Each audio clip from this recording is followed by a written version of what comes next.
কলকাতা ২টা ম্যাচ টানা হারার পরে রিসেন্টলি ম্যাচটা তাদের বৃষ্টির কারণে পরিত্যক্ত হলো। তাদের পয়েন্ট ভাগাভাগি হয়েছে, তাদের ১ পয়েন্টের খাতা খুলেছে।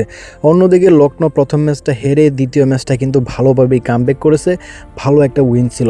তো আজকের ম্যাচে কোন মাঠে ম্যাচ হবে এবং মাঠের কী কন্ডিশন, পিচের কী কন্ডিশন, তার পাশাপাশি দুটো টিমের ইতিহাস, প্লেয়ারদের ফ্রম এভরি সেক্টরে আমরা অ্যানালাইসিস করব, যাতে করে এই ম্যাচ থেকে আমরা ভালো প্রফিট করতে পারি ভালো একটা অ্যানালাইসিস দিয়ে।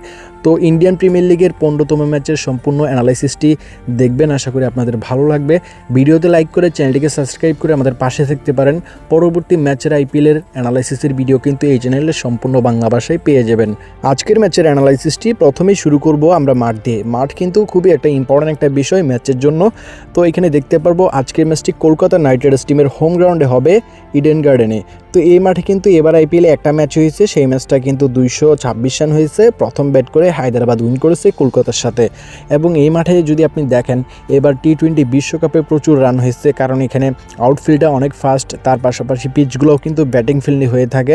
বাউন্ডারি যে এরিয়াটা সেটাও কিন্তু মোটামুটির মধ্যে পড়ে এবং গ্রাউন্ডটা কিন্তু মিডিয়াম একটা গ্রাউন্ড। তো এখানে কিন্তু ভালো রান হওয়ার কিন্তু পসিবিলিটি থাকে প্রত্যেকটা ম্যাচেই। যেই টিম এই মাঠে রান করতে পারবে না, আমার কাছে মনে হয় সেই টিমে ব্যর্থতা। কারণ এই মাঠে ম্যাচ জিততে হলে প্রথম ব্যাট করে ভালো একটা স্কোর দাঁড় করাতে হবে। ভালো একটা স্কোর দাঁড় করাতে পারলেই প্রথম ব্যাট করে উইন করা সম্ভব। যেরকম রিসেন্টলি ম্যাচটাই 226 রান করে হায়দ্রাবাদ উইন করেছে।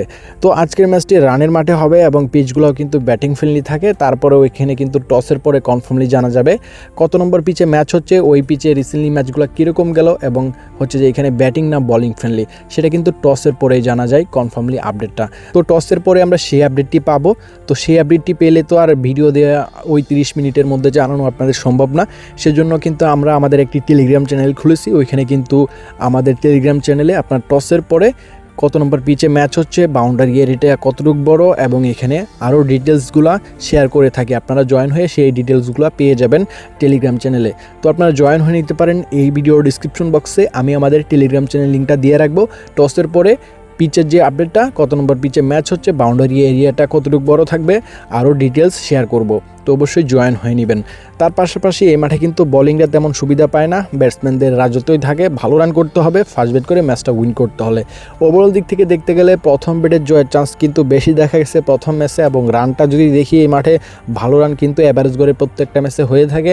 আজকের ম্যাচেও আশা করা যায় হবে, কারণ দুই টিমের ব্যাটিং লাইন আপ কিন্তু মোটামুটি স্ট্রং। দুইটা ম্যাচ কিন্তু এখানে যদি দেখেন, একটা ম্যাচ তো বৃষ্টির কারণে পরিত্যক্ত হলো, আরেকটা ম্যাচে কিন্তু খুবই বাজে ব্যাটিং করেছে।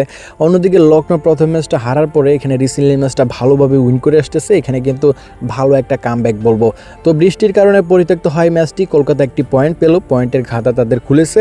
তবে এখানে যদি দেখেন, এবার আইপিএলটা কিন্তু তাদের খারাপ যাচ্ছে, অন্যদিকে লখনৌর কিন্তু তার তুলনায় ভালো। দুই টিমের ইতিহাসে কিন্তু 6টি ম্যাচ হয়েছে এখন পর্যন্ত। 6টির মধ্যে 4টি লখনৌ সুপার জায়ান্ট উইন করেছে, অন্যদিকে 2টি কলকাতা নাইট রাইডার্স উইন করেছে। তো হেড টু হেড রেকর্ডে আইপিএলের ইতিহাসে দুই টিমের মধ্যে যখনই ম্যাচ হয় তখন কিন্তু লখনৌ বেশি উইন করে থাকে। তাদের রেকর্ডটা কলকাতার বিরুদ্ধে ভালো। এবারে আইপিএলের ফর্ম এবং রিসেন্টলি ম্যাচের form, head to head record, সব দিক থেকেই লখনৌর পাল্লাটা আমরা ভারী দেখতে পাচ্ছি।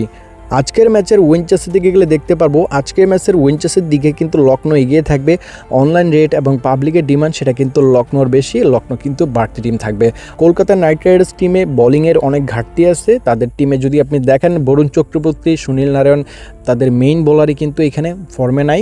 অবশ্যই কিন্তু তারা যখন ফর্মে আসবে তখন কিন্তু কলকাতা নাইট রাইডার্স প্রত্যেকটা ম্যাচে ভালো করবে। আর ফেস ইউনিটে মুজরবানিকে নেওয়া হয়েছিল, জিম্বাবুয়ের বোলার, সে কিন্তু তেমন ভালো করতে পারতেছে না।